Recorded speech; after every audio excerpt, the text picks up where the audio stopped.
A Falência, de Júlia Lopes de Almeida, capítulo 2. Em caminho de casa, Francisco Teodoro, recostado em um bonde, persistia em querer ler um jornal da tarde, sentindo que as ideias lhe fugiam para um curso perigoso. O êxito do Torres quisilava-o. Parecia-lhe que o outro lhe taparia o caminho, impedindo-o de chegar ao seu último ponto de mira. Galgava-lhe de assalto a dianteira, para se quedar sempre na sua frente como um obstáculo. Aquela conquista de fortuna, feita de relance, perturbava-o. Desmerecia o brilho das suas riquezas, ajuntadas dia a dia na canseira do trabalho. A vida tem ironias. Teria ele sido um tolo? Talvez, e para se certificar reviu a sua vida no Rio. Desde simples caixeiro, quase analfabeto com a cabeça raspada, a jaqueta russa e os sapatões barulhentos. Tinha ainda fresco na memória o dia do desembarque. Estava um calor. E de como depois rolar aos pontapés, mal vestido, mal alimentado, com saudades da broa negra, das favas da mãe e das caçadas aos grilos pelas charnecas do seu lugar. Pouco a pouco, outros grilos cantaram aos seus ouvidos de ambicioso. O som do dinheiro é música. Viera para o ganhar. Atirou-se ao seu destino, tolerando todas as opressões, dobrando-se a todas as exigências brutais numa resignação de cachorro. Assim correram anos, dormindo em esteiras infectas, molhando de lágrimas o travesseiro sem fronha, até que seu mealheiro se foi enchendo avaramente. Aquela infância de degredo era agora o seu triunfo. Vinha de longe a sua paixão pelo dinheiro, levado por ela não conhecer outra na mocidade. Todo o seu tempo, toda a sua vida tinham sido consagrados ao negócio. O negócio era o seu sonho de noite, a sua esperança de dia, o ideal a que atirava sua alma de adolescente e de moça. Não podia explicar como só pelo atrito com pessoas mais cultivadas ele fora perdendo aos poucos a grossa ignorância de que viera adornado. A letra desenvolveu-se, tornou-se firme, e a sua tendência para contas fez prodígios, aguçada com sentido na verificação de lucros. Relendo cifras, escrevendo cartas, formulando projetos e observando atentamente o seu trabalho e o alheio, tornara-se um negociante conhecedor do que tinha sob as mãos, e um homem limpo, a quem a sociedade recebia bem. Não pudera ser menino, não soubera ser moço, dera-se todo à deusa da fortuna, sem perceber que lhe sacrificava a melhor parte da vida. Para ele, o Brasil era o balcão, era o armazém atulhado, onde o esforço de cada indivíduo tem o seu prêmio. Fora do comércio não havia nada que lhe merecesse o desvio de um olhar. Tempos de amargura e de esperança, aqueles. Relembrando o passado, Francisco Teodoro procurava em si mesmo elementos com que pudesse bater influências e opor-se às especulações de afogadilho. Devia encontrá-los espalhados pelos dias ásperos da incerteza e os macios da prosperidade. Esta retrospecção agradou-lhe, fixou vários períodos. O tempo em que morara em um sobradinho do beco de Bragança, sombreado pelo beiral muito estendido do telhado coberto de ervagem e pela sacada de rótula de um verde sujo. Embaixo e defronte, caixoteiros martelavam em tábuas de pinho, cujo cheiro dava ao beco imundo uma baforada fresca de floresta. E as marteladas que lhe importavam, se poucas horas estava em casa. De dia o trabalho, de noite o teatro ou a casa da Sidônia. Que seria feito da Sidônia? Devia estar por aí em qualquer canto, e velha.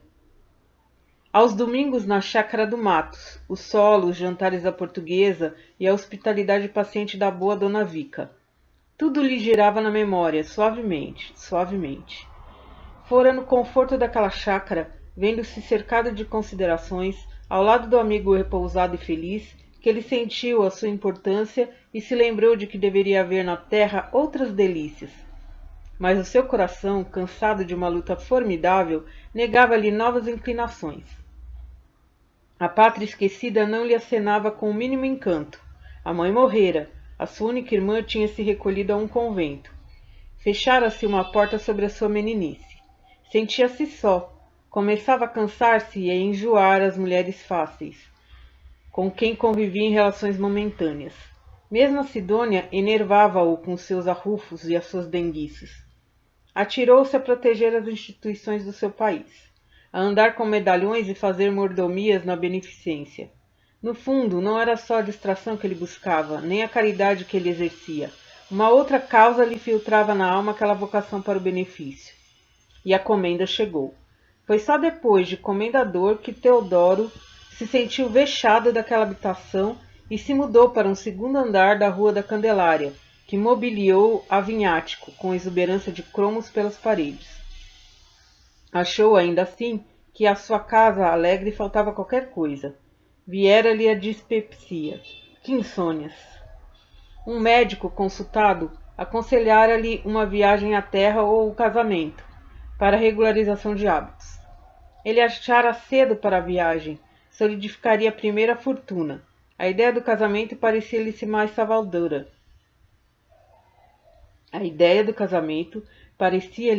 salvadora. Para que lhe serviria o que juntara, se o não compartilhasse com uma esposa dedicada e meia dúzia de filhos que lhe herdassem virtudes e haveres? No seu sonho começou a esboçar-se a ideia de um herdeiro. Teria um rapaz que usasse seu nome, seguisse as suas tradições e fosse, sobretudo, um continuador daquela casa da Rua de São Bento, que engrandeceria com seu prestígio a sua mocidade, bem assente no apoio e na experiência paterna. O filho seria sua estátua viva, nele reviveria, mais perfeito e melhor. Esse ao menos teria infância, seria instruído. E tanto aquela ideia o perseguia que num domingo de sol abriu-se ao Matos, que acolheu com ar solene e discreto as confidências do amigo. Lembrava-se muito bem da cara com que o outro lhe respondera. Sei o que você quer. Tivemos aqui na vizinhança uma família que está mesmo ao pintar. Gente pobre, mas de educação.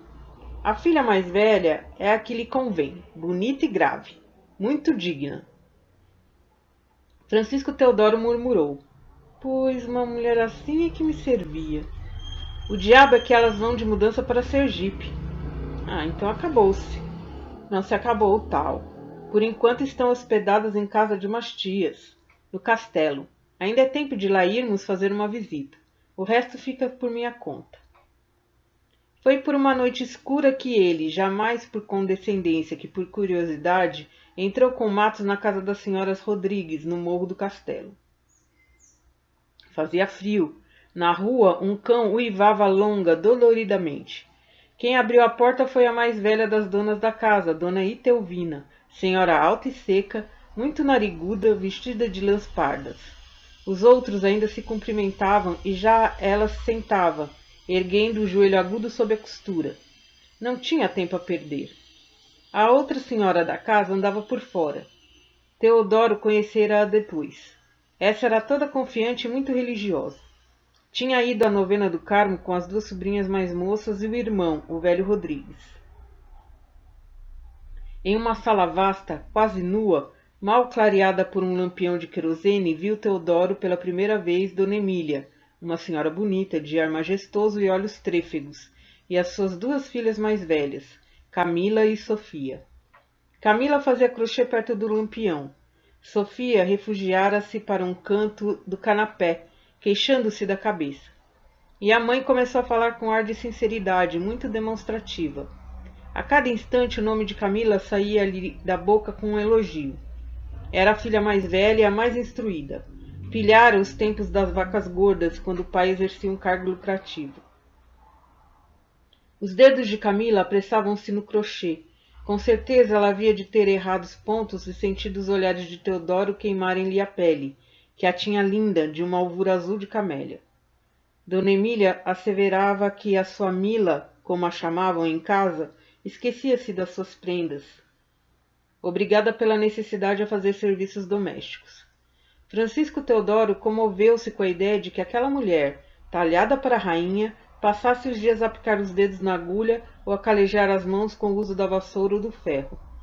Trabalhar é bom para os homens. De pele endurecida e alma feita de coragem, olhou para a moça com veneração. Era bonita, alta, com grandes olhos aveludados, cabelo ondeado preto e uns dentes perfeitos, muito brancos, mas que ela mostrava pouco, sorrindo apenas. Da irmã Sofia, na sombra, mal se adivinhavam as feições.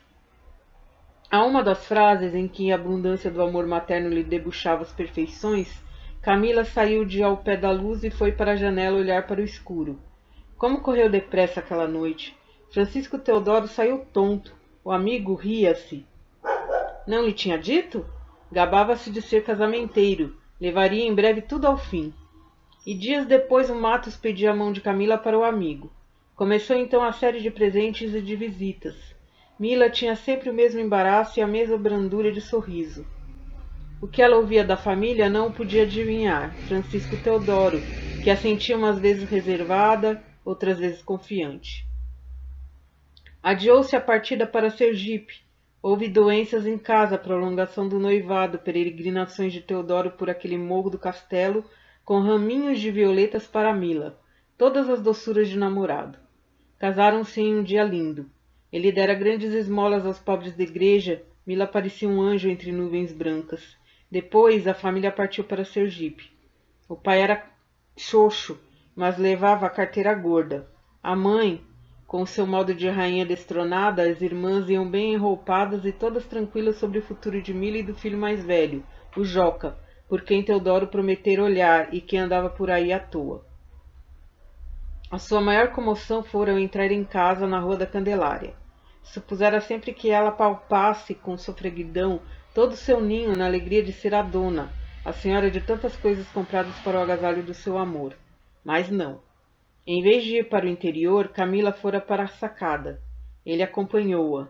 Em frente, os telhados mais baixos sucediam-se irregulares, cortando-se em linhas angulosas de um vermelho sujo.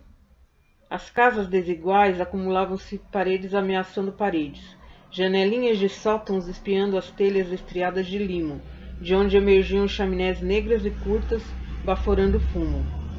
Camila murmurava, como quem fala só. Se ao menos se visse o mar. Disse e curvava-se para a rua quando a badalada de um sino reboou perto, formidável, prolongando-se num som que era como um gemido da cidade inteira.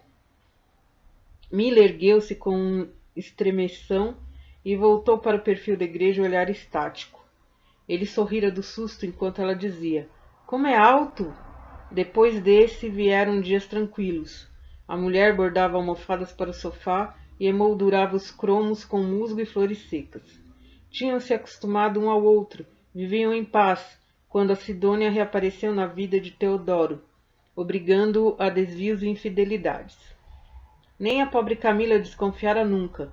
Também nada lhe tinha faltado e já devia ser um regalo para ela cobrir de boas roupas o seu corpo de neve, ter mesa farta e andar pela cidade atraindo as vistas, no deleite da sua graça. Então iam grandes remessas para Sergipe. Um sorvedouro, aquela família, sempre exalando lamúrias em todas as cartas, na sede insaciável de dinheiro. Por esse tempo seu grande desgosto era o cunhado, o Joca, que se lhe metia em casa com seus maus costumes de vadio. Ele fora o causador de tantíssimas querelas. E agressivo na sua indolência, mal-humorado pelas dívidas do jogo, ingrato, má raça. Além do mais, pespegara-lhe depois com a filha em casa, aquela pobre Nina, tão enfezada nos seus primeiros tempos, fina como um caniço e com uma tosse de cão, que repercutia pelos corredores. Enfim, essa, ao menos, servira depois para ajudar Camila a criar as filhas que o Mário, esse, já ela o encontrara forte como um herói. O Mário. No percurso da Carioca à praia de Botafogo, Teodoro foi assim reconstruindo a sua vida, solidificando-a, pondo-a de pé. Era com essas memórias de família e de trabalho que ele se entrincheiraria contra os assaltos das novas ambições. O mar, muito azul, paletado de ouro aqui, desenhava já acolá em grandes sombras negras o perfil dos morros. Uma aragem forte sacudia as árvores, e folhas vinham redemoinhando no ar em voos tontos. Uns pequenos atiravam um cão da terra nova à água, e as janelas dos palacetes mal se abriam aos esplendores de fora. Perto do colégio subiram para o bonde duas irmãs de caridade, com ramalhetes de rosas. Teodoro conhecia-as. Eram professoras da filha e distinguiam-no sempre por sabê-lo religioso. Iam levar à ermida da Copacabana aquelas flores, prometidas pela salvação de uma aluna que estivera às portas da morte. Uma conversa simples em 2 minutos foi como bálsamo para o espírito fatigado do negociante. Demais, ele achou bonito, comovedor aquilo. Uma criança às portas da morte, 2 religiosas, um ramo de flores e a visão de uma ermida sobre o mar. Quando Francisco Teodoro chegou à casa, as suas filhas gêmeas, Raquel e Lia, brincavam na chácara. Ao vê-lo abrir o portão, as crianças atiraram-se para ele, que mal lhes passou os dedos pelos cabelos. Elas também pouco se detiveram e Teodoro atravessou o jardim. O seu palacete era um dos mais lindos de Botafogo. No centro de um parque, ele erguia os seus balcões por entre palmas estreladas de coqueiros e copas de árvores bem escolhidas. Aquilo não fora obra sua. Tinha comprado a vivenda a um titular de gosto, cuja ruína o obrigara a hipotecá-la quando a construção ia vendê-la logo depois de concluída. À esquerda, uma escada de pedra ladeada por uma grade florida conduzia ao terraço alpendrado do andar superior, onde muitas vezes a família palestrava à espera de descer para o jantar. Nessa tarde só estava ali o filho mais velho, o Mário, todo derreado numa cadeira de balanço. O pai foi andando e ele mal esboçou um movimento para levantar-se e dar-lhe as boas tardes. Era já homem, muito moço ainda, e todo ele revelava preocupações de luxo e cuidado da sua pessoa. Na sala da frente falava-se com alegria. Temos visitas, pensou Teodoro, vendo chapéus de homem no cabide da saleta. Quando ele entrou na sala, a mulher dizia à filha: Vai ensaiar, Ruth. A seu lado, sentado no mesmo divã, o Dr. Gervásio Gomes desenhava a lápis na carteira qualquer coisa que a fazia sorrir. Ele gabava-se de ter jeito para caricatura. Era um homem magro, nervoso, de 43 anos, trigueiro e apurado na toilette. Era ligeiramente calvo, tinha um olhar de que as lentes de míope não atenuavam a agudeza, e um sorrisinho irônico que lhe mostrava os dentes claros e miúdos como os dos roedores.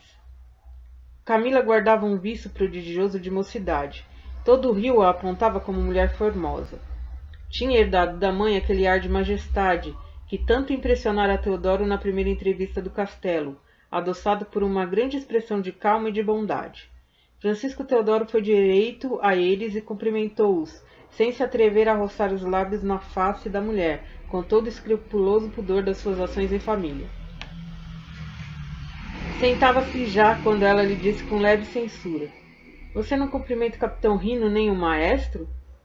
Os outros estavam ao canto da sala, junto ao piano para onde Ruth se dirigia com o violino na mão. Pedidas as desculpas, Teodoro voltou-se para o capitão Rino. Muito me alegro de o ver aqui, capitão. Quando chegou da sua viagem? Ontem. Você não imagina, interrompeu Camila. O capitão trouxe-me um presente lindíssimo. Que foi? Perguntou a meia-voz do Dr. Gervásio. Francisco Teodoro enxugava com lenço a calva rosada e luzidia. Mila, voltando-se para o médico, explicou. Uma coleção de orquídeas do Amazonas e prometeu mandar vir para o lago uma Vitória Régia. O doutor murmurou por entre dentes, em tom que só Camila pudesse ouvir. Isso de prometer é que não é bonito. A moça relanceou-lhe um olhar como a pedir misericórdia para o outro, que palestrava agora com o dono da casa. Não era bonito por quê? O capitão Rino destacava-se entre todos na sala pelo seu tipo de louro e pela robustez do seu corpo. Era alto, de ombros largos. Tinha as mãos grandes, os olhos claros de um azul de faiança, o bigode sedoso como que acabado de nascer, e a pele queimada pelos ventos do mar. Só se lhe percebia a alvura da tez nos pulsos ou na raiz do pescoço, quando ele atirava a cabeça e os braços nos seus gestos largos e desajeitados. Havia qualquer coisa de infantil naquele homem grande, uma interrogação tímida, talvez no olhar, e um certo abandono de pessoa pouco afeita à sociedade. Vestia-se mal. Usava gravatas de cores vistosas, abusando do xadrez nos seus casacos de casimira mal feitos. Ruth pôs-se em atitude. A mãe gritou-lhe: Imagina que estás diante do auditório. Ela pareceu não a ouvir. Em pé ao lado do piano, alta e espigada, com a cabeça unida ao seu ombro, estreito de menina, os cabelos negros caindo-lhe em ondas sobre o pescoço moreno, os olhos de um verde límpido, de água marinha, abertos para o vácuo, Tinha um ar de sonâmbula perdida em sonhos divinos. As mãos, longas e esguias, moviam-se com segurança. O vestido branco salpicado de florinhas amarelas mostrava-lhe um pouco das pernas finas calçadas a preto. O Lélio Braga, recém-chegado da Alemanha, o gordo maestro que só falava de música ou de jogo, atacou o teclado vigorosamente. Fez-se o silêncio em volta, mas por pouco tempo. Recomeçaram as conversas em tom mais baixo. Ruth não ouvia ninguém. Um brilho quente de sol saía-lhe dos olhos verdes, voltados para a luz. Só o capitão Rino parecia escutar a música, olhando de esguelha para Camila. Abominava a confiança que ela dava ao outro, ao magro Dr. Gervásio, ali tão agarrado às suas saias, dizendo-lhe coisas que a faziam sorrir. Tudo naquele homem o irritava. O seu luxo, o seu tipo escanifrado e o seu ar de ironia, às vezes perversa, outras insulsa. Francisco Teodoro, nunca interessado por coisas de arte, nem mesmo pela música, quebrava a miúde as reflexões do capitão Rino, interrogando-o sobre assuntos do norte, de puro interesse comercial. Ainda vibrava no ar a última nota do violino quando Nina, sobrinha dos donos da casa, entrou na sala com seu modo simples que a tornava simpática a toda a gente. Não era bonita, tinha o nariz grosso e alguns sinais alourados na pele pálida. Você viu as parasitas? Perguntou-lhe Camila. Que sim, e voltando-se para o capitão. Devemos conservá-las ao ar livre ou na estufa? O capitão fez um gesto de ignorância. Só à hora do jantar Mário se reuniu à família. A mesa, cheia de cristais e de prataria, tinha um aspecto festivo. O dinheiro ganho à custa de trabalho gosta de impor-se à admiração alheia. O dono da casa, refrescado no paletó de brim, não se cansava de elogiar os seus vinhos e aludia a miúde à excelência do cozinheiro. Se alguém se esquivava a um copo de Bordeaux ou a um cálice de velho madeira, ele acudia animadoramente. Beba, que esse é legítimo. Igual não se encontra com facilidade por aí. Havia sempre excesso de iguarias. Voltavam para dentro pratos complicados intactos. A fartura passava ao desperdício. A copa atulhava-se de peças grandes em que as folhas de alface e os desenhos a rodas de limão, de ovo, azeitonas e gelatina não disfarçavam a opulência das carnes. À cabeceira da mesa, Francisco Teodoro gostava de, espalhando a vista por toda a longa superfície branca da toalha, vê-la bem coberta de coisas caras e vistosas. Assim, comia com apetite, gostosamente. Era o seu triunfo na vida, que todo esse luxo representava na única ocasião que lhe sobrava tempo para admirá-lo. Os convivas eram instados para que comessem mais, comessem sempre. Como o Dr. Gervásio havia menos instâncias, conheciam-lhe os hábitos de homem delicado. O capitão Rino era muito mais moço e trazia da sua vida de mar valentias de estômago. As crianças comiam à mesa, dirigidas por Nina, e faziam algazarra e exigências. Mário repreendia-as, achando intolerável que o pai consentisse aquilo. O nome do seu vapor é? Perguntou ao capitão Dr. Gervásio, ajeitando a luneta no nariz. Netuno. Amado de Anfitrite e das Nereidas, o patrono deve pôr-lhe em perigo o sossego. Por quê? Porque assim moço, bonito e com tal sugestão de forte envergadura, precisa o senhor para resistir às seduções das sereias, que ninguém viu nunca em mares brasileiros, respondeu o capitão ingenuamente. Convirá não afirmar que não as haja também em terras do Brasil, sublimou o doutor com um sorrisinho, descendo o olhar para a pera que descascava. Riram-se do embaraço do capitão, que murmurou, desviando a vista de Camila. Os cantos das sereias não me seduziriam. Pois é pena, sem imaginação a vida do mar não pode ter encantos. Se eu, em vez de médico, obrigado a deter-me com o que há de mais prosaico na natureza, fosse o capitão do navio, perdão, do vapor Netuno, apegar-me-ia à mitologia, faria dos seus deuses a minha florida e alegre religião. E afirmo que seriam de gozo para mim as noitadas no convés, vendo ao clarão das estrelas Vênus surgir das espumas e boiarem à tona da onda negros dorsos brancos das 50 filhas de Nereu. Estou certo de que não sentiria a tal melancolia das águas de que às vezes os senhores se queixam. Um homem de espírito nunca está só. O capitão sorriu e Francisco Teodoro falou com seu modo sentencioso. Eles gozam a seu modo. Não gozamos não, a vida do mar é dura. O Dr. Gervásio não pôde sentir com sinceridade o que disse. Assevero-lhe que sim, capitão, e que parti de um princípio de que parto para todos os atos da vida, convicto de que está no próprio homem o remédio dos grandes males que o afligem. Se vai dizer isso ao pé dos seus doentes, ninguém mais o chamará, replicou Camilo. Chamarão. Infelizmente chamam sempre. Ninguém tem absoluta confiança em si. O homem, por mais que digam, ignora a força de que vem revestido para a sua função. Para nós, a natureza representa apenas o papel secundário da paisagem. É o acessório, a mise-en-scène da vida, em que nos atormentamos mutuamente num alarido de inferno. Não valia a pena criar coisas tão bonitas para serem tão mal aproveitadas. Palavra de honra. Se fosse possível conceber o riso, ou apenas o sorriso na face tremenda do onipotente, eu diria que ele às vezes escarnece de nós. A sua saúde, capitão. Obrigado. Um dia meto-me no seu Netuno e atiro-me para o norte. Curiosidade, simplesmente. Tenho mais vontade de ver os crocodilos do Amazonas do que, sei lá, as bailarinas da grande ópera. Homem, dizem que a carne do crocodilo é boa, disse Francisco Teodoro. Há também quem afirme que a das bailarinas ainda é melhor, observou o médico. Camila riu-se depois, e eu que nunca vi um grande vapor por dentro. Quer ir comigo a Manaus? Não, mas quero que o capitão Rino nos convide para visitar o Netuno. O moço marítimo balbuciou corando. Oh, minha senhora! Interrompeu a frase porque ia dizer, eu não desejo outra coisa, mas achou mais acertado e mais simples acrescentar somente, quando quiser. Será num domingo, para que meu marido vá também, e as crianças poderão ir? Por que não? Lia e Raquel bateram palmas. Ao café no terraço, Camila declarou preparar um grande baile para o São João, quando Ruth contemplasse os seus 15 anos. O Dr. Gervásio protestou que viesse o baile, mas com outro pretexto. Por quê? Porque a noitada de São João mete medo às casacas e assusta os decotes. É um santo que só quer luz de fogueiras, com altas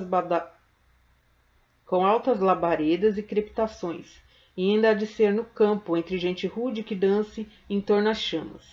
É uma festa que me dá a ideia de uma cerimônia ritual de povo primitivo. Deixe o seu baile para outro dia. Mas depois eu não terei pretexto. Meu Deus, não é preciso descer uma pessoa a dar explicações aos amigos quando se trata de os divertir.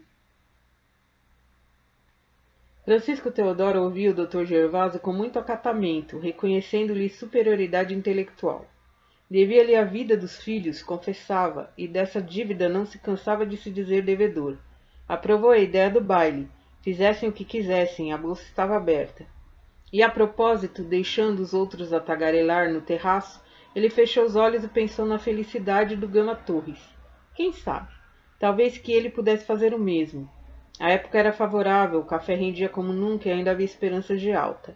Se fugisse aquela ocasião, perderia o ensejo de triplicar de um dia para o outro a sua já grande fortuna. Fora sempre um homem de ação, de recursos. Como ficar na retaguarda imbecilmente, deixando que a outro, novato, se conferisse o título de Rothschild brasileiro? O ciúme do seu nome de negociante enchia-o até os olhos. Encadeou e desencadeou pensamentos calculistas. Ter a maior fortuna, tendo partido do nada, era toda a sua ambição. Repetia a humildade da sua origem, espreitando o efeito dessa confissão.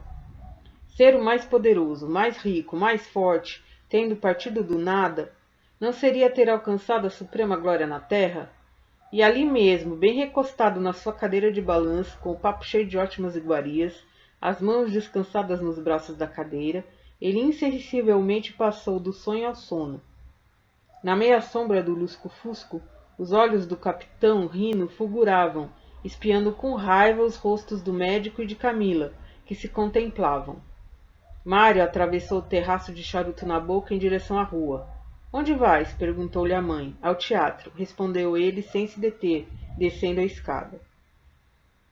Este rapaz, resmungou por entre dentes o Dr. Gervásio em modo de censura. Camila desculpou-o.